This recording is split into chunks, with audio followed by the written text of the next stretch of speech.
રાસાયણિક પ્રક્રિયામાં સંતુલન જેમાં આગળ ચર્ચા કરીએ તો આપણે એમોનિયાની બનાવટની હેબર વિધિ તેની વાત કરી હતી કે તેમાં N2 પ્લસ H2 તેમાંથી એમોનિયા બને અને આપેલ તાપમાને અને દબાણે એમોનિયાનું વિઘટન થઈ પુનઃ પ્રક્રિયકો પ્રાપ્ત પણ થતા હોય છે. આ બેલેન્સ પ્રક્રિયા છે. આ બધા વાયુ સ્વરૂપ છે. હવે આ પ્રક્રિયામાં પ્રણાલીમાં આપેલ તાપમાને અને દબાણે સંતુલન સ્થપાય ત્યારબાદ આપણે વાત કરી હતી કે સંતુલન સ્થપાઈ ગયા બાદ મિશ્રણનું સંઘટન બદલાતું નથી. એટલે કે શરૂઆતમાં પાત્રમાં પ્રક્રિયકો લીધા છે, ધીમે ધીમે પ્રક્રિયકનો જથ્થો ઘટતો જાય, નિપજનો જથ્થો વધતો જાય તેવું જણાય. પરંતુ સંતુલન સ્થપાઈ ગયા બાદ સામસામાં સરખા દરથી બંને પ્રક્રિયાઓ શરૂ જ રહેતી હોય છે, પરંતુ પાત્રમાં પ્રક્રિયકો કે નિપજોનું પ્રમાણ હવે બદલાતું નથી. એટલે એવું લાગે છે કે પ્રક્રિયા અટકી પડી છે. સંતુલન સ્થપાણા બાદ પ્રણાલીમાં સંઘટન બદલાતું નથી, એટલે કે પ્રક્રિયકો કે નિપજોની માત્રા બદલાતી નથી સંતુલન સ્થપાઈ ગયા બાદ. છતાં પ્રક્રિયા તો શરૂ જ રહેતી હોય છે, પરંતુ સામસામા સમાન દરથી શરૂ રહેતી હોય છે. અને તેની સાબિતી આપણે ડ્યુટેરિયમની જે ઘટના હતી તેના દ્વારા મેળવી હતી કે N2 પ્લસ D2 ND3 પછી બે પાત્રોને જોડ્યા હતા તો સંતુલન ગતિશીલ છે. તે બાબતની સાબિતી આપણે તે ઘટના દ્વારા મેળવી હતી. હવે મિત્રો એવું નથી હોતું કે હેબર વિધિની જો વાત કરીએ તો N2 અને H2 ની પ્રક્રિયાથી એમોનિયા બને અને એમોનિયાનું વિઘટન થઈ પુનઃ N2 અને H2 પ્રાપ્ત થાય. આવી પ્રક્રિયામાં જે તે તાપમાને અને દબાણે સંતુલન સ્થપાય. એવું પણ હોય છે કે માનો કે તમે પ્રક્રિયા શરૂ જ કરો એમોનિયા લઈને, એટલે વાત છે એમોનિયાના વિઘટનની. તો જો એમોનિયાનું ઉષ્મીય વિઘટન થાય તો N2 અને H2 પ્રાપ્ત થાય. હવે આ પ્રક્રિયા છે તે એમોનિયાની બનાવટની છે, જ્યારે આ પ્રક્રિયા છે તે એમોનિયાના વિઘટનની છે. તો જો એમોનિયાનું વિઘટન પણ કરવામાં આવે તો પણ આપેલ તાપમાને અને દબાણે આ પ્રક્રિયામાં પણ સંતુલન સ્થપાતું હોય છે. અને જો બંને પ્રક્રિયાના તાપમાન અને દબાણ સમાન હોય તો માની લો કે એક પાત્રમાં આ પ્રક્રિયા કરવામાં આવે છે, એટલે કે એમોનિયાની બનાવટ ને તેમાં સંતુલન પ્રાપ્ત થયું છે. બીજી પ્રક્રિયા છે એમોનિયાનું વિઘટન, તેમાં સંતુલન પ્રાપ્ત થયું છે. જો પ્રક્રિયા પરિસ્થિતિ સમાન હોય તો જણાશે કે બંને પાત્રમાં તમને મિશ્રણનું સંઘટન સમાન જોવા મળશે.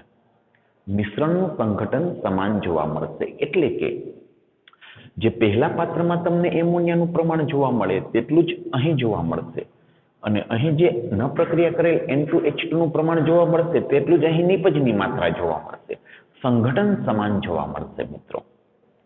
એટલે એવું જરૂરી નથી કે માત્ર N2 અને H2 લઈને પ્રક્રિયા કરો ને એમોનિયા બને તેમાં જ સંતુલન સ્થપાય. એમોનિયાના વિઘટનમાં પણ જો સમાન પરિસ્થિતિ હોય તો તેવું જ સંતુલન સ્થપાય, સંઘટન સમાન જોવા મળે, જેની આપણે આગળ ઉપર વધુ ચર્ચા પણ કરીશું. આવી જ રીતે એક તમને આ મુદ્દામાં ગ્રાફ આપેલો છે, આલેખ આપેલો છે. જો કે આલેખમાં તદ્દન સામાન્ય માહિતી છે, તમને જણાવી દઉં તો આલેખ તમને આપેલો છે કે સાંદ્રતા, મોલર સાંદ્રતા વિરુદ્ધ સમયનો, અને તે આલેખ આ પ્રક્રિયા માટે આપેલો છે કે ભાઈ ચલો N2 ની તમે ચોક્કસ સાંદ્રતા લીધી છે, H2 ની સાંદ્રતા લીધી છે. સ્વાભાવિક છે, બેલેન્સ પ્રક્રિયા કહે છે કે N2 કરતા H2 ની સાંદ્રતા 3 ગણી હોવી જરૂરી છે. બરાબર? તો H2 જે છે શરૂઆતમાં તમે H2 ની સાંદ્રતા લીધી છે, સમય જતાં H2 ની સાંદ્રતા ઘટતી જાય અને ઘટતા ઘટતા અંતે અચળ થઈ જાય, સંતુલન સ્થપાય ત્યારે અચળ થઈ જાય. તો H2 ની સાંદ્રતા જે છે તે સમય સાથે ઘટતી જાય છે, ઘટતા ઘટતા પછી અચળ થઈ જાય છે. તો માનો કે આ સમયે સંતુલન થવાનું છે, તો આપેલ સમયે સાંદ્રતા અચળ થઈ જશે. ત્યારબાદ વાત કરીએ તો N2 ની, આ H2 નો આલેખ છે. H2 ની સાંદ્રતા વિરુદ્ધ સમયનો આલેખ. N2 ની ચોક્કસ સાંદ્રતા તમે લીધેલી છે, તે પણ સમય જતાં ઘટતા ઘટતા સંતુલન થપાણા બાદ તે પણ અચળ થઈ જાય છે.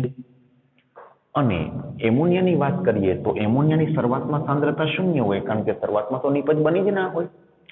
પરંતુ સમય જતાં એમોનિયાની સાંદ્રતા વધતી જાય અને વધતા વધતા અંતે સંતુલન સ્થપાય બાદ અચળ થઈ જાય. તો આ H2 નો સાંદ્રતા વિરુદ્ધ સમયનો આલેખ છે, N2 ની સાંદ્રતા વિરુદ્ધ સમયનો આલેખ છે, આ એમોનિયાની સાંદ્રતા વિરુદ્ધ સમયનો આલેખ છે. સિમ્પલ વસ્તુ છે કે પ્રક્રિયકોની સાંદ્રતા લીધી છે તે મહત્તમ છે શરૂઆતમાં, પછી સમય જતાં તે ઘટતી જાય છે અને નિપજની સાંદ્રતા સમય જતાં વધતી જાય છે અને બાદમાં સંતુલન સ્થપાણા બાદ દરેક ઘટકની સાંદ્રતા અચળ થઈ જતી હોય છે. તો તે સમજ માટે આ આલેખ આપેલો છે. હવે અન્ય એક ઉદાહરણ છે જેના દ્વારા પણ સંતુલનની ઘટનાને સમજાવવામાં આવી છે. તો દાખલા તરીકે એક પ્રક્રિયા છે H2 gas plus I2 gas, તેમાંથી HI ગેસ બનવું. આ પ્રક્રિયા પણ પ્રતિવર્તી છે, એટલે કે નિપજોનું વિઘટન થઈ પુનઃ પ્રક્રિયકો પ્રાપ્ત થાય છે. તો શરૂઆતમાં H2 અને I2 ની સાંદ્રતા લીધી છે તે મહત્તમ છે, સમય જતાં તે ઘટવા માંડશે, નિપજની સાંદ્રતા વધવા માંડશે, એક સમયે સંતુલન થપાશે. સંતુલન થપાણા બાદ સામસામી સરખા દરથી પ્રક્રિયાઓ તો શરૂ જ હોય છે, પરંતુ મિશ્રણનું સંઘટન બદલાતું નથી. મિશ્રણમાં ઘટકોનું પ્રમાણ ત્યારબાદ બદલાતું નથી. હવે અહીં પણ એવી જ વાત છે કે એવું નથી કે H2I2 પ્રક્રિયકો લઈ અને HI બનાવો તો જ સંતુલન સ્થપાય. તમે HI નું વિઘટન કરો તો પણ આ પ્રક્રિયામાં પણ H2 અને I2 ગેસ બને, આમાં પણ સંતુલન સ્થપાય, કારણ કે તે જ પરિસ્થિતિએ પ્રક્રિયા પરિસ્થિતિ તે જ, એટલે કે તાપમાન દબાણ તે જ પરિસ્થિતિ આ પ્રક્રિયા થાય, જે પરિસ્થિતિ આ પ્રક્રિયા થતી હતી તે જ પરિસ્થિતિ આ પ્રક્રિયા થાય, તો પણ તેમાં પણ સંતુલન સ્થપાય. તો આ બંને ઘટનાને જો આલેખ સ્વરૂપે રજૂ કરવી હોય તો આમ કરી શકાય. જુઓ, જેમ કે આ છે સાંદ્રતા વિરુદ્ધ સમયનો આલેખ. ઓકે, સમયનો આલેખ.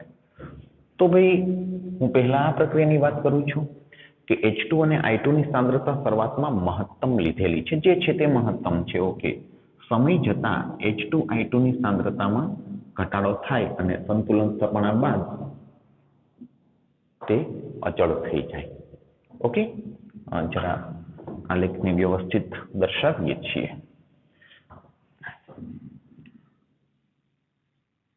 ત્યારબાદ અચળ થઈ જશે.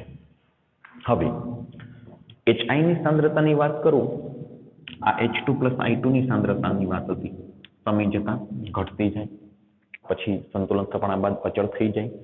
HI ની સાંદ્રતાની વાત કરું તો તે શરૂઆતમાં 0 મોલર હોય, હજી તો બન્યો જ નથી નિપજ, તો શરૂઆતમાં 0 મોલર, પરંતુ સમય જતાં નિપજની સાંદ્રતા સતત વધતી જાય, વધતા વધતા તે પણ અચળ થઈ જાય. તો મિત્રો આલેખ આવો મળશે.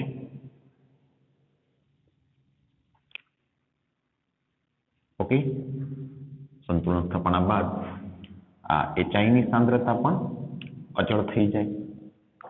હવે જો પ્રક્રિયા તમે HI લઈને શરૂ કરો, હવે હું આની વાત કરું છું કે HI નું વિઘટન, હાઇડ્રોઆયોડિક એસિડનું વિઘટન H2 ને I2 બને, તો તમે જો HI લઈને પ્રક્રિયા શરૂ કરતા હો તો તેનો આલેખ અહીં દર્શાવેલો છે. અહીં પણ સાંદ્રતા અને વિરુદ્ધ સમય આ તરફ આગળ વધે છે. હવે આ પ્રક્રિયાની વાત છે. HI ની સાંદ્રતા તમે લીધી છે તે મહત્તમ સાંદ્રતા છે, માનો કે આટલી છે. તો સમય જતાં શું થાય તો કે HI ની સાંદ્રતા ઘટતા ઘટતા અચળ થઈ જાય. તો ચલો ઘટતા ઘટતા અચળ થઈ ગઈ. ઓકે, આ અચળ થઈ ગઈ. અહીં સંતુલન છે મિત્રો. ઓકે, અને H2 ને I2 ની સાંદ્રતા શરૂઆતમાં તો 0 છે. ચલો 0 છે H2 ને I2 ની સાંદ્રતા. સમય સાથે વધતા વધતા તે પણ અચળ થાય છે. તો સમય સાથે તે વધતા વધતા અચળ થશે મિત્રો. એટલે આલેખ કંઈક આવો મળશે. આ બંને પ્રક્રિયાનો કમ્બાઇન્ડ આલેખ છે મિત્રો. તમે જોઈ શકો છો કે બંને પ્રક્રિયામાં જો સમાન સ્થિતિમાં પ્રક્રિયા કરવામાં આવે તો સંતુલન એક જ સમયે સ્થપાય છે. બરાબર? ઓકે, અને સંતુલન સ્થપાયા બાદ સંઘટકોનું પ્રમાણ બદલાતું નથી, મિશ્રણનું સંઘટન બદલાતું નથી. તો આ આલેખ દ્વારા એવી રજૂઆત કરવામાં આવી છે કે એવું નથી કે H2 ને I2 માંથી HI બને તેમાં સંતુલન સ્થપાય. HI નું વિઘટન થાય તો તેમાં પણ સંતુલન સ્થપાય. અને જો સમાન સ્થિતિએ બંને પ્રક્રિયા કરવામાં આવી હોય, પ્રક્રિયા પરિસ્થિતિ સમાન, તો સંતુલન પણ જ્યારે સ્થપાય બંને પ્રક્રિયામાં ત્યારે બંને પાત્રોમાં સંઘટકોનું પ્રમાણ સરખું જોવા મળતું હોય છે, જેની આગળ ઉપર પણ વિશેષ ચર્ચા કરીશું. ઓકે, તો આગળ ઉપર તે જ બાબતની આપણે ચર્ચા કરવા જઈ રહ્યા છીએ. મુદ્દો છે આના પછીનો,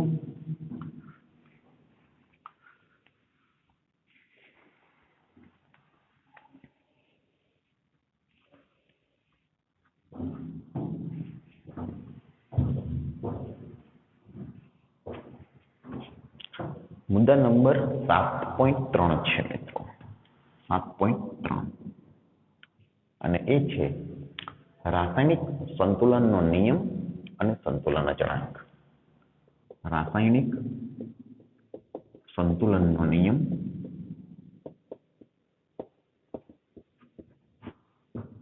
અને સંતુલન અચળાંક.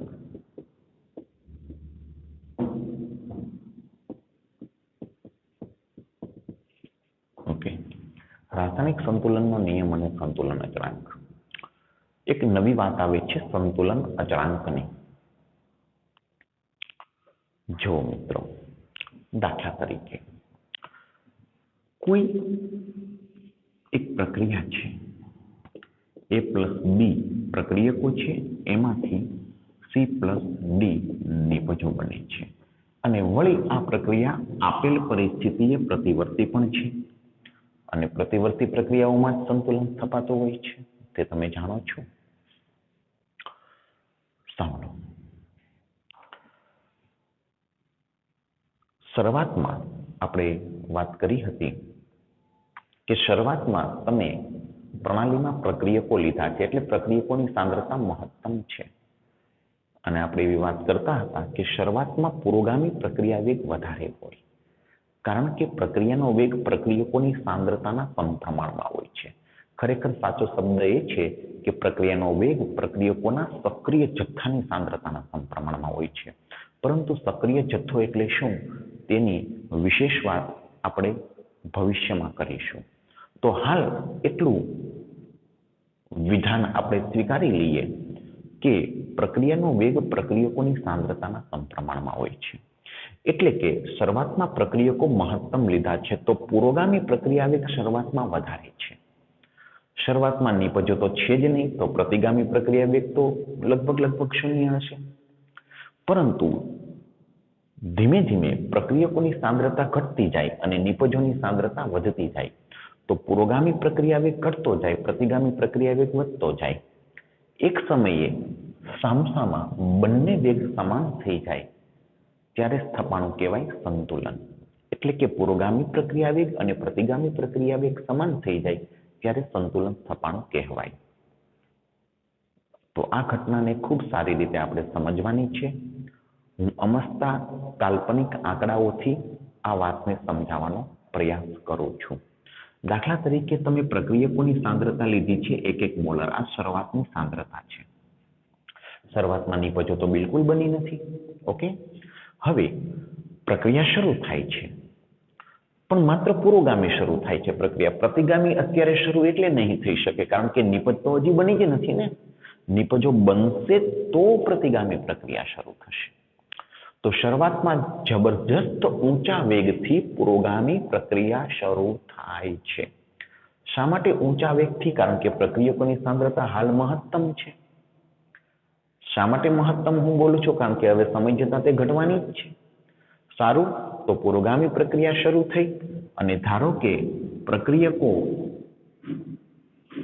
એ પ્રક્રિયા કરી નિપજ બની, તો પ્રક્રિયકની સાંદ્રતામાં ઘટાડો થશે, નિપજની સાંદ્રતામાં વધારો થશે. પરંતુ જેવી નિપજ બનશે કે તરત જ પ્રતિગામી પ્રક્રિયા શરૂ થઈ જશે. મિત્રો, એવું નહીં સમજતા કે આ નિપજો 0.2 મોલ બનશે પછી જ થશે. આ તો હું આંકડાઓથી વાતને સમજાવવાનો પ્રયત્ન કરું છું. જરા પણ નિપજ બનશે કે તરત જ પ્રતિગામી પ્રક્રિયા શરૂ થઈ જશે. પરંતુ તે હકીકત છે કે હાલ પ્રક્રિયકોની સાંદ્રતા સારી એવી ઊંચી છે, તો પુરોગામી પ્રક્રિયા વેગ વધુ છે અને પ્રતિગામી પ્રક્રિયા વેગ ઓછો છે શરૂઆતના આ સમયમાં. જેથી કરીને પ્રક્રિયકનો ઘણો બધો મોટો જથ્થો નિપજમાં રૂપાંતર પામે, નિપજનો નાનો જથ્થો પ્રક્રિયકમાં રૂપાંતર પામે, તો અલ્ટિમેટલી પ્રણાલીમાં પ્રક્રિયકનો જથ્થો ઘટતો જશે, નિપજનો જથ્થો વધતો જશે. એટલે હજુ પ્રક્રિયકનો જથ્થો ઘટ્યો, નિપજનો જથ્થો વધ્યો.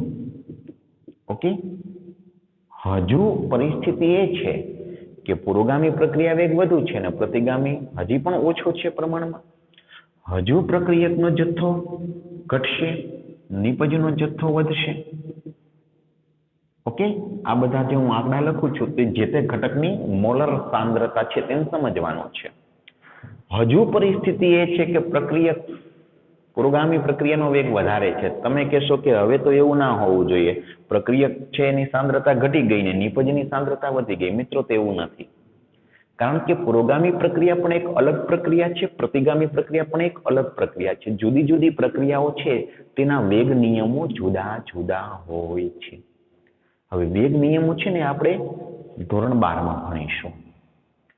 તો હાલ એ પરિસ્થિતિ છે કે હજી પુરોગામી પ્રક્રિયા વેગ વધુ છે, પ્રતિગામી ઓછો છે. તો હજુ પ્રક્રિયકની સાંદ્રતા ઘટશે, નિપજની સાંદ્રતા વધશે. પરંતુ હવે નિપજની સાંદ્રતા એવી થઈ ગઈ છે અને પ્રક્રિયકની સાંદ્રતા પણ એવી થઈ ગઈ છે કે પુરોગામી પ્રક્રિયા વેગ ને પ્રતિગામી પ્રક્રિયા વેગ સમાન થઈ ચૂક્યા છે. તો હવે મિશ્રણમાં સંઘટકોનું જે આ પ્રમાણ છે તે બદલાશે નહીં, પરંતુ સામસામા સમાન દરથી પ્રક્રિયા તો શરૂ જ રહેતી હોય છે.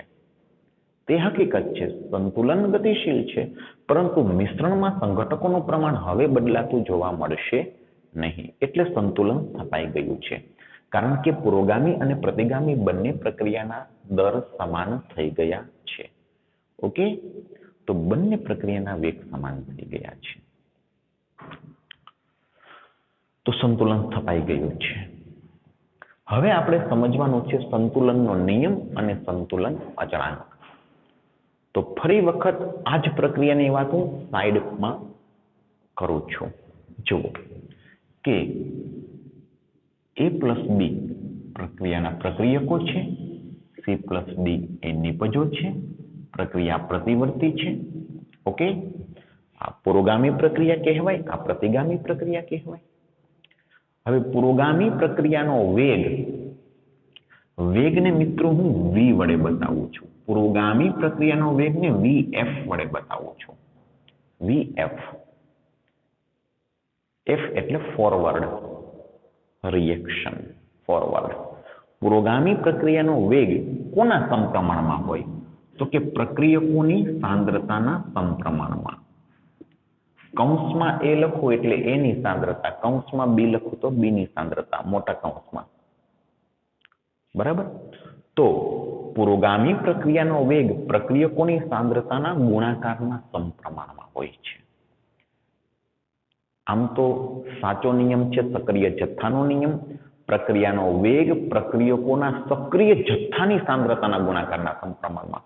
પરંતુ સક્રિય જથ્થો એટલે શું તે આપણે ભવિષ્યમાં સમજીશું. हाल एवं स्वीकारी लीए कि प्रक्रियानो वेग प्रक्रियकोनी सांद्रताना गुणाकारना समप्रमाणमां।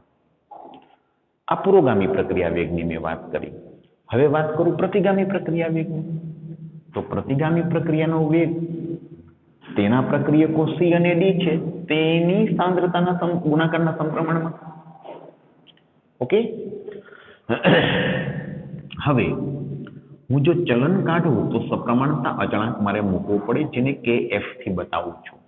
अहीं मित्रों kf ते पुरोगामी प्रक्रियानो वेग अचळांक कहेवाय। आ वेगनुं सूत्र छे એટલે આ વેગ અચળાંક, पुरोगामी प्रक्रियानो वेग अचळांक। एनी सांद्रता बीनी सांद्रता अहीं सप्रमाणता अचळांक मूकी दो तो ते kr तरीके दर्शावो। kr शुं छे तो के प्रतिगामी प्रक्रियानो वेग अचळांक छे। तो Vf is equal to kf a into b, Vr is equal to kr c into d। Okay, kf અને Vf અને Vr તે અનુક્રમે પુરોગામી પ્રક્રિયા અને પ્રતિગામી પ્રક્રિયાના વેગ છે। kf અને kr તે અનુક્રમે પુરોગામી પ્રક્રિયા અને પ્રતિગામી પ્રક્રિયાના વેગ અચળાંકના મૂલ્યો છે। આ વેગ અચળાંકના મૂલ્યો સમાન હોતા નથી। જુદી જુદી પ્રક્રિયાના વેગ અચળાંક જુદા જુદા હોય છે મિત્રો।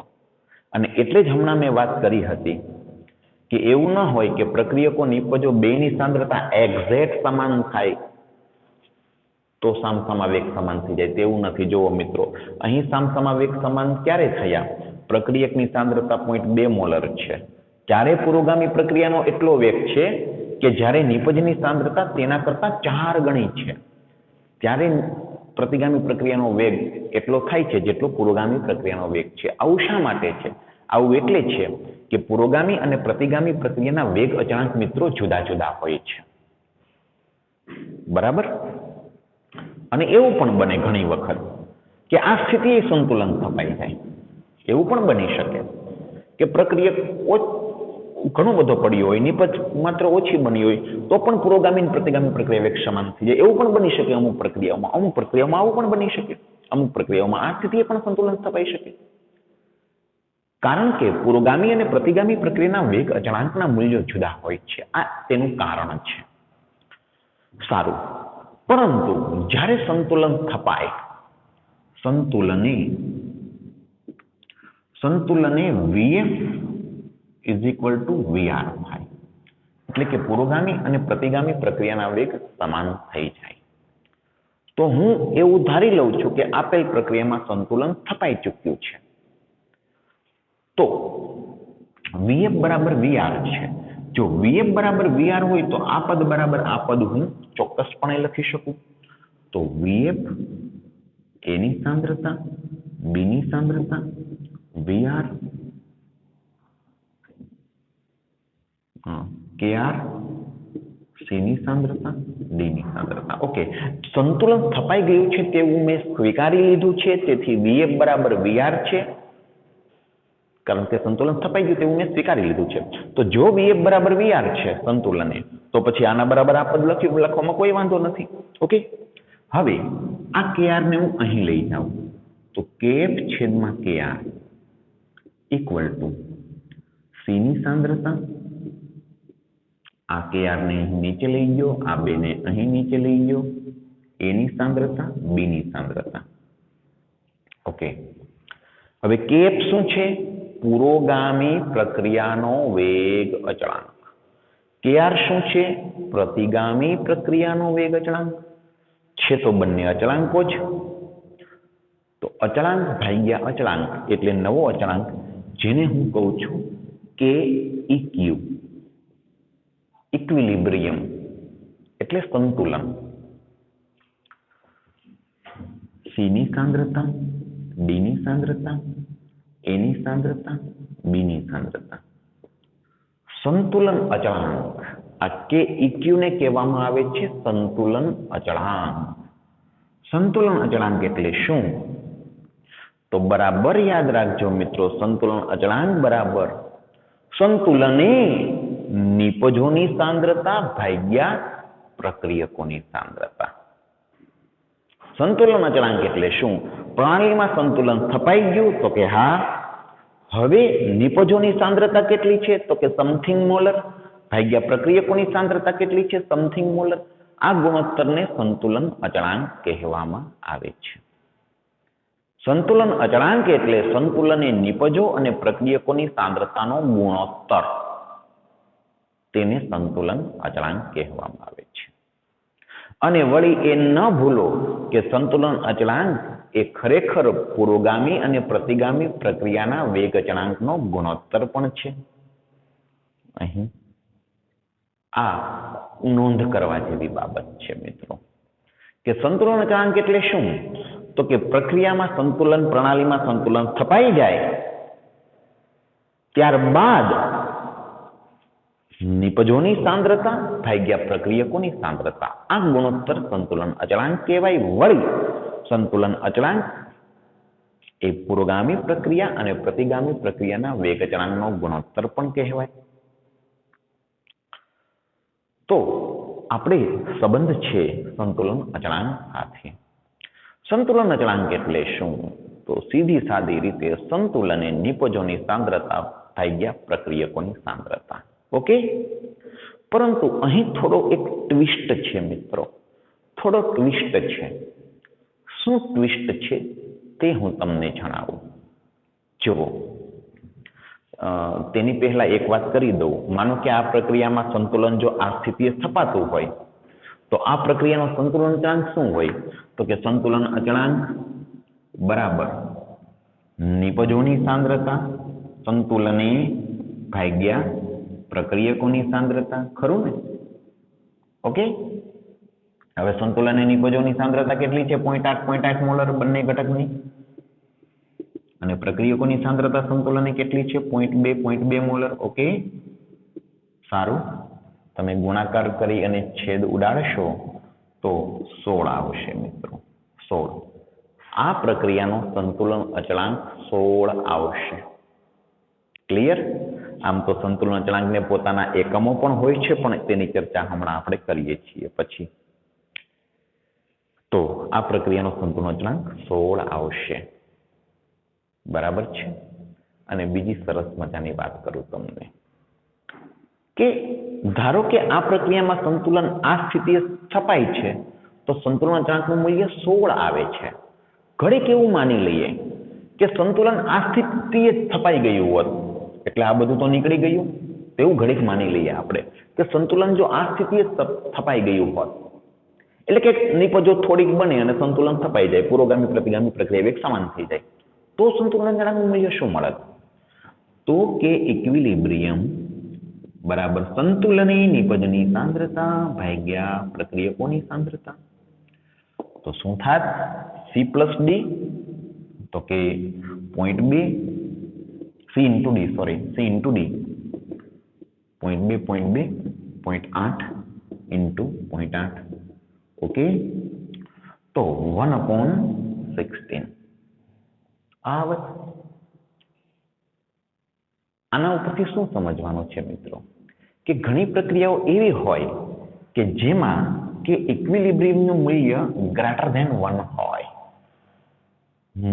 ઊંચું મૂલ્ય હોય, અને અમુક પ્રક્રિયાઓમાં એવી હોય જેમાં સંતુલન અચળાંકનું મૂલ્ય 1 કરતા નાનું હોય. જે પ્રક્રિયાઓમાં સંતુલન અચળાંકનું મૂલ્ય 1 કરતા વધુ હોય તેના માટે તેવું કહેવાય કે તેમાં નિપજની તરફેણ થાય છે, નિપજ બનવાની તરફેણ થાય છે. કહેવાનો અર્થ છે કે સંતુલન અચળાંકનું મૂલ્ય જો 1 કરતા વધુ હોય તો સમજવું કે સંતુલન એ નિપજોની માત્રા સારી એવી હશે પ્રક્રિયકો કરતા. અને જે પ્રક્રિયા માટે સંતુલન અચળાંકનું મૂલ્ય 1 કરતા ઓછું હોય તેમાં નિપજની ખાસ તરફેણ થતી નથી, નિપજ બનવાની તરફેણ થતી નથી. તેવી પ્રક્રિયાઓ ખાસ આગળ વધતી નથી તેવું કહી શકાય. જે પ્રક્રિયામાં સંતુલન અચળાંકનું મૂલ્ય 1 કરતા ઓછું હોય તેના વિશે તમે એવું પ્રાકકથન કરી શકો, આગાહી કરી શકો કે આમાં ખાસ નિપજ નહીં મળે હોય. અને જે પ્રક્રિયા માટે સંતુલન અચળાંકનું મૂલ્ય 1 કરતા વધુ હોય અને ઘણું બધું ઊંચું હોય તો તમે કહી શકો કે આમાં ઘણી બધી નિપજ બનશે. ભાઈ સંતુલનની પ્રક્રિયા ખાસ રહેશે નહીં. આ તો ઠીક છે, આમાં 16 મૂલ્ય મળ્યું છે, પણ ઘણી વખત ઘણું બધું ઊંચું મૂલ્ય હોય સંતુલન અચળાંકનું. ઘણું બધું ઊંચું હોય તો તેમાં કહેવાય કે લગભગ તે પ્રક્રિયા પૂર્ણતાના આરે છે, પૂર્ણ થવા જઈ રહી છે. અને જે પ્રક્રિયામાં સંતુલન અચળાંકનું મૂલ્ય 1 કરતાં ઓછું હોય તે ખાસ થશે નહીં તેવું તમે કહી શકો. બરાબર, આંકડાઓ સ્પષ્ટપણે જણાવે છે. ક્લિયર? હવે સંતુલન અચળાંકનું જે આ સૂત્ર છે તેમાં ઘણી વખત કે ઇક્યુ ની બદલે લખવામાં આવે છે કેસી, એટલે કે કેસી લખે છે. અહીં કેસી લખે. સી એટલે કોન્સન્ટ્રેશન, સાંદ્રતા. કારણ કે સંતુલન અચળાંકમાં આપણે શું કર્યું છે? નિપજ અને પ્રક્રિયકની સાંદ્રતાનો ગુણોત્તર લીધો છે, સંતુલન. તો કે ઇક્યુ ની બદલે કેસી પણ લખી શકાય છે. કેસી. ઓકે. વસ્તુ બીજી, આમાં એક ટ્વિસ્ટ છે મિત્રો. મેં એટલી બધી સરળ પ્રક્રિયા લીધી છે કે બેલેન્સ્ડ પ્રક્રિયામાં પ્રક્રિયકો અને નિપજોના તત્વ યોગમિતીય ગુણાંક 1 છે, એટલે કે મોલ. 1 મોલ એ, 1 મોલ બી, 1 મોલ સી ને 1 મોલ ડી. હવે કઈ બધી પ્રક્રિયામાં તો 1 મોલ ના હોય ને. દાખલા તરીકે હેબર વિધિમાં એમોનિયાનું ઉત્પાદન કર્યું તો N2 + 3H2 2 મોલ NH3. તો શું તત્વ યોગમિતીય ગુણાંકો 1 જ હતા? ના. તત્વ યોગમિતીય ગુણાંકો 1 હોય બેલેન્સ્ડ પ્રક્રિયામાં તેવું જરૂરી નથી. તો ધારો કે આ પ્રક્રિયામાં આપણે કંઈક એવો સુધારો કરીએ કે ભાઈ એ ના સ્મોલ એ મોલ, પ્રક્રિયક બી ના સ્મોલ બી મોલ, સી ના સ્મોલ સી મોલ અને ડી ના સ્મોલ ડી મોલ. આ તત્વ યોગમિતીય ગુણાંકો છે બેલેન્સ્ડ પ્રક્રિયાના. તો પછી અહીં આ જે રજૂઆત છે આપણી તેમાં શું ફેર પડશે? તો બરાબર યાદ રાખજો કે વેગ રજૂઆતમાં આ તત્વ યોગમિતીય ગુણાંકો છે તે ઘાતમાં જતા હોય છે. સાંદ્રતા એની સાંદ્રતાની એ ઘાત, બીની સાંદ્રતાની બી ઘાત. બરાબર. અને સી અને ડી ની સાંદ્રતાની સી અને ડી ઘાત. તત્વ યોગમિતીય ગુણાંકો ઘાતાંકમાં જતા હોય છે વેગ રજૂઆતમાં. હર હંમેશ જો કે એવું નથી, પરંતુ હાલ આપણે આ વસ્તુને સ્વીકારી લઈશું. વિશેષ તેની વાત આપણે ધોરણ 12 માં કરીશું. હાલ તેની કોઈ જરૂર નથી. હાલ તો એટલું જ યાદ રાખો કે તત્વ યોગમિતીય ગુણાંકો છે તે ઘાતાંકમાં જતા હોય છે. તો પછી મારે આગળ સુધારો કરવો પડશે ને. હવે જો આવી પ્રક્રિયા છે તો ચલો એ ઘાત, બી ઘાત, સી, ડી. ઓકે. ચલો એ ઘાત, બી ઘાત, સી ઘાત, ડી ઘાત. અહીં સી ઘાત આવશે, ડી ઘાત આવશે, એ, બી, સી, ડી અને અહીં એની સાંદ્રતાની એ ઘાત, બીની સાંદ્રતાની બી ઘાત. આ છે સાચું સંતુલન અચળાંકનું સૂત્ર. અગાઉ મેં માત્ર સાદું ઉદાહરણ લીધું હતું કે ભાઈ 1 મોલ પ્રક્રિયકમાંથી 1 મોલ નિપજ બને છે તેવું જ બેલેન્સ છે તેવું માનીને. પણ કાંઈ બધી પ્રક્રિયાઓ થોડી તેવી હોય. તત્વયોગમિતીય ગુણાંકો જે તે પ્રક્રિયકો કે નિપજોના તત્વયોગમિતીય ગુણાંકો બેલેન્સ્ડ પ્રક્રિયાના તે ઘાતાંકમાં મૂકી દેવાના. બસ હાલ એટલું પર્યાપ્ત છે મિત્રો. આ થયું સંતુલન અચળાંકનું સૂત્ર. સંતુલન અચળાંક બરાબર સંતુલને નિપજોની સાંદ્રતા ભાગ્યા પ્રક્રિયકોની સાંદ્રતા અને તત્વયોગમિતીય ગુણાંકો પાછા ઘાતમાં મૂકવાના. ઓકે. અહીંયા તો 1 મોલ હતા તો મેં અહીંયા ઘાતાંક 1 રાખ્યા છે. બાકી અહીંયા જે ઘાતાંક હોય તે લગાડવા પડે મિત્રો, લગાડવા પડે છું. બરાબર. આગળ દાખલાઓમાં કરશું આપણે એવું, ત્યારે વધુ ખ્યાલ પણ આવશે. તો આ થઈ વાત સંતુલન અચળાંકની. બીજી વાત, આ તો જનરલ ઉદાહરણ હતું, પણ થોડા વ્યવહારુ ઉદાહરણોથી આપણે વાત કરીએ મિત્રો સંતુલન અચળાંકની. તો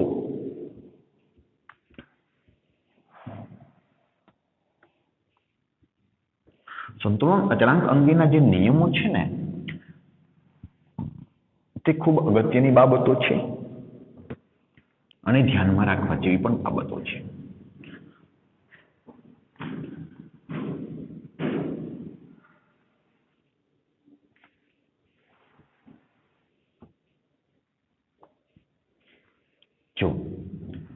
આપણે એક સરસ મજાનું ઉદાહરણ લઈએ કે ભાઈ H2 gas plus I2 gas એમાંથી HI ગેસ બને છે, હાઇડ્રોઆયોડિક એસિડ. ઓકે, ચાલો હવે આ પ્રક્રિયામાં આ પ્રતિવર્તી છે પ્રક્રિયા. પ્રતિવર્તી પ્રક્રિયામાં સંતુલન સ્થાપાતા હોય છે. પુરોગામી પ્રક્રિયા એ છે કે H2I2 માંથી HI નું બનવું, પ્રતિગામી પ્રક્રિયા HI નું વિઘટન થવું. હવે આ પ્રક્રિયાનો સંતુલનાંક જેને હું હવે Kc વડે બતાવું છું. Kc હમણાં વાત કરી હતી, Kc વડે બતાવી શકાય. Kc એટલે શું? તો કે સંતુલને નિપજોની સાંદ્રતા HI ની સાંદ્રતા અને ભાગ્યા સંતુલને H2 અને I2 પ્રક્રિયકોની સાંદ્રતા. ઓકે, હવે મોલ જે છે તત્વયોગમિતીય ગુણાંકો તે ઘાતમાં મૂકવા પડે છે. તો H2 અને I2 ના તો એક જ મોલ છે, પણ HI ના 2 મોલ છે એટલે વર્ગ થશે મિત્રો. આની વાત હમણાં આપણે કરી હતી.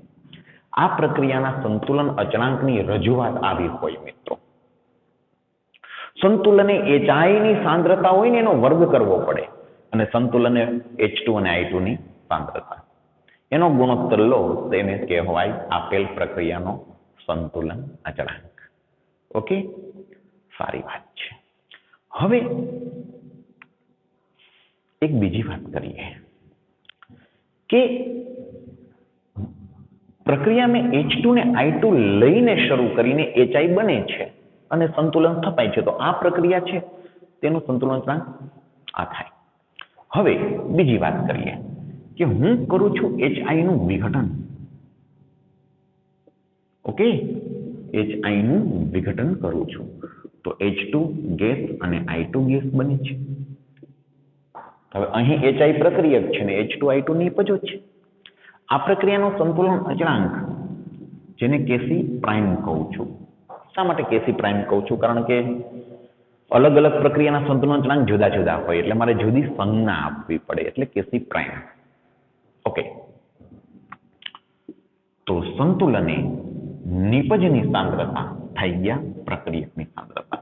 તો H2 ની સાંદ્રતા I2 ની સાંદ્રતા થઈ ગયા HI ની સાંદ્રતાની 2 ઘાત. કારણ કે મોલ છે તત્વયોગમિતીય ગુણાંક, ઘાતાંકમાં મૂકવા પડે છે. તો આપેલ પ્રક્રિયા છે તેનો સંતુલન અચળાંક શું? તો કે સંતુલને H2 I2 ની સાંદ્રતા ભાગ્યા સંતુલને HI ની સાંદ્રતાનો વર્ગ. ઓકે, આ બે વચ્ચેનો સંબંધ જોવો મિત્રો. ખૂબ સરસ મજાનો સંબંધ છે કે Kc બરાબર આ પદ છે અને પેલી પ્રક્રિયાનો Kc એટલે Kc પ્રાઇમ બરાબર જે પદ છે તે જુઓ. આની કરતા તે પદ વ્યસ્ત છે. તો હું એવું કહી શકું કે તેથી Kc Kc prime is equal two 1/Kc. જુઓ, આ પદ કરતા પેલું પદ તેનું વ્યસ્ત છે. તો Kc prime is equal two 1/Kc. શું શીખ્યા આપણે? આપણે એવું શીખ્યા કે આપેલ પ્રક્રિયાનો તમને સંતુલન અચળાંક આપેલો હોય, એ કોઈ મૂલ્ય હોય છે ચોક્કસ. આપેલ તમને એક પ્રક્રિયા આપી હોય તેના સંતુલન અચળાંકનું મૂલ્ય આપેલું હોય, પછી તેમ કીધું હોય આ પ્રક્રિયાને ઉલટાવી નાખે કે આનો સંતુલન અચળાંક કેટલો થાય. તો નવી પ્રક્રિયાનો સંતુલન અચળાંક તદ્દન અગાઉની પ્રક્રિયાના સંતુલન અચળાંકનો વ્યસ્ત થશે. કહેવાનો અર્થ છે કે આપેલ પ્રક્રિયાને જો તમે ઉલટાવી દો તો ઉલટાવેલી પ્રક્રિયાનો સંતુલન અચળાંક મૂળ પ્રક્રિયાના સંતુલન અચળાંકનો વ્યસ્ત થાય. બસ આ નિયમ યાદ રાખવા જેવો નિયમ કે આપેલ પ્રક્રિયાને તમે જો ઉલટાવી નાખો તો ઉલટાવેલી પ્રક્રિયાનો સંતુલન અચળાંક મૂળ પ્રક્રિયાના સંતુલન અચળાંકનો વ્યસ્ત થશે. નિયમ નંબર 1 નોંધ કરી લેજો. આમ તો ટેક્સ્ટબુકમાં આપેલું જ છે તમને. બરાબર, સારું. બની શકે ઉદાહરણ જુદું આપ્યું હોય. વાત આની આ જ રહેશે. હવે બીજી સરસ મજાની વાત કરીએ. ચલો, આ એક નિયમ આપણે શીખી ગયા. હવે બીજા નિયમની વાત કરીએ કે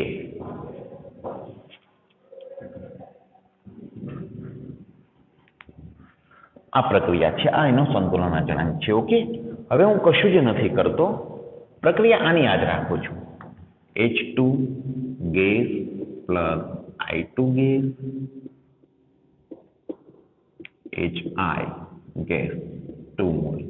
આની આ જ પ્રક્રિયા છે. ઓકે, હવે હું કેટલો ફેરફાર કરું છું, આખી પ્રક્રિયાને 1/2 વડે ગુણું એટલે 1/2 મોલ H2, 1/2 મોલ I2 અને 1 મોલ HI. હવે આ પ્રક્રિયાનો સંતુલન અચળાંક કેમ રજૂ કરશો? તો સંતુલન અચળાંક Kc prime equal to HI ની સાંદ્રતા ભાગ્યા H2 ની સાંદ્રતાની 1/2 ઘાત, I2 ની સાંદ્રતાની 1/2 ઘાત. 1/2 ઘાત એટલે એકચ્યુઅલી વર્ગમૂળ થાય હો મિત્રો.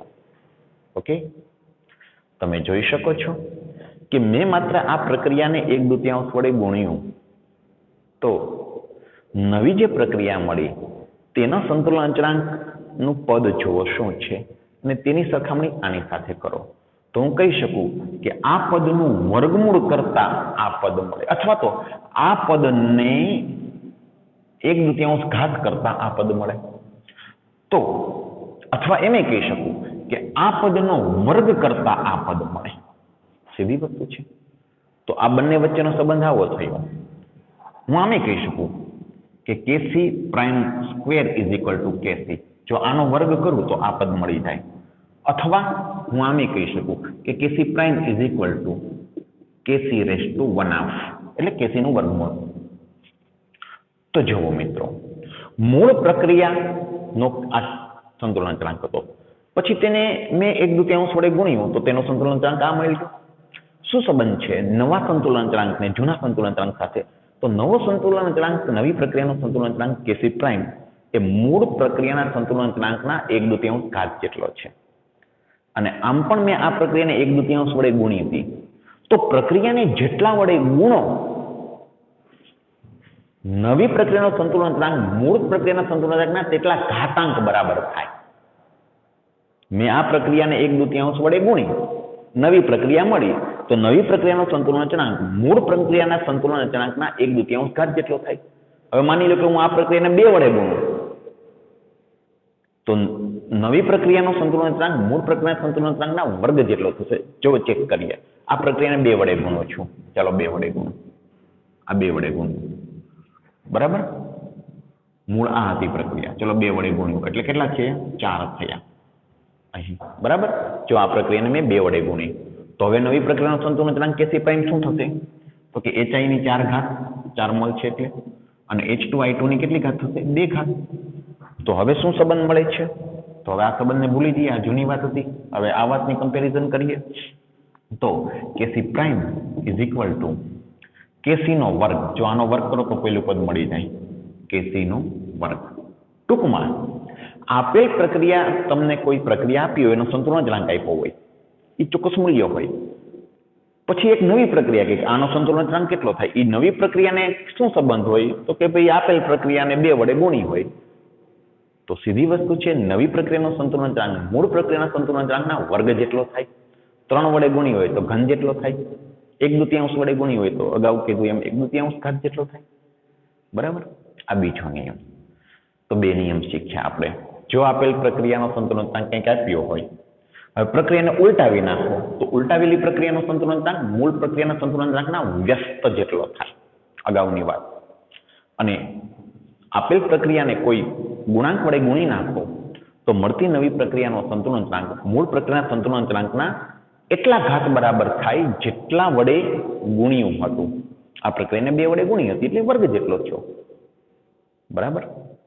તો આ સંતુલન અચળાંક માટેના નિયમો છે, જે આ નિયમોનો ઉપયોગ દાખલાઓમાં આપણે કરતા હોઈએ છીએ, MCQમાં કરતા હોઈએ છીએ, બરાબર.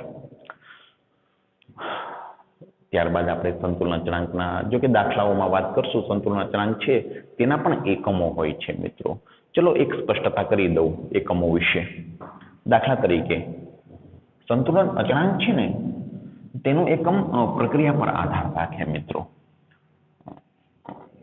જુઓ અહીંયા ધ્યાન રાખો, આ પ્રક્રિયા છે તેના સંતુલન અચળાંકનો કોઈ એકમ જ નહીં થાય. શા માટે એકમ નહીં થાય તે કહું તમને.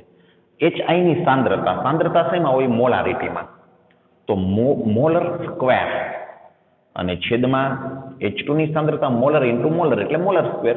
તો ઉપર નીચે મોલર સ્ક્વેર ઉડી ગયા, સાંદ્રતાનો વર્ગ ભાગ્યા સાંદ્રતાનો વર્ગ ઉડી ગયા. તો અહીં કેસી એકમ રહિત છે, પણ દર વખતે કેસી સંતુલન અચળાંક એકમ રહિત હોય તેવું જરૂરી નથી. જુઓ દાખલા તરીકે N2 + 3H2 એમાંથી એમોનિયા બને. આ બધા વાયુ સ્વરૂપ છે, લખતો નથી, તમે જાણો છો. તો આનો સંતુલન અચળાંક કેસી શું થાય? તો કે એમોનિયાની સાંદ્રતાનો વર્ગ, નિપજની સાંદ્રતા એના 2 મોલ છે એટલે વર્ગ, અને N2 ની સાંદ્રતા અને H2 ની સાંદ્રતાનો પાછો ઘન થશે. તો અહીં શું થયું મિત્રો? મોલર સ્ક્વેર છેદમાં મોલરની 4 ઘાત થશે. મોલર ઘન મોલર, સાંદ્રતાનો એકમ તો મોલર છે ને, મોલ પ્રતિ લિટર. ઓકે, તો અંશમાં છે મોલ પ્રતિ લિટર નો વર્ગ છેદમાં મોલ પ્રતિ લિટરની 4 ઘાત થઈ.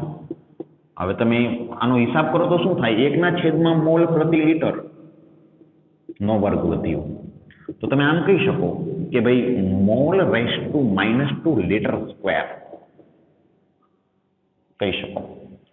છેદનો છેદ અંશમાં જશે ને, લિટર સ્ક્વેર અંશમાં જશે, તો litre square upon mall square, તો મોલ -2 લિટર સ્ક્વેર. તો અહીં સંતુલન અચળાંકનો એકમ કંઈક થાય છે. અહીંયા સંતુલન અચળાંક એકમ રહિત હતો. તો દર વખતે સંતુલન અચળાંકના એકમો જુદા જુદા હોઈ શકે છે. એ પ્રક્રિયા પર આધાર રાખશે. મિત્રો, એ તમારે નક્કી કરવું પડશે સંતુલન અચળાંકનો એકમ શું થાય છે. ઓકે, તો આ સંતુલન અચળાંક અંગેના નિયમો. આગળ ઉપર જેમ જેમ દાખલાઓ ગણીશું તેમ વધુ મજા આવશે, સ્પષ્ટતા થશે.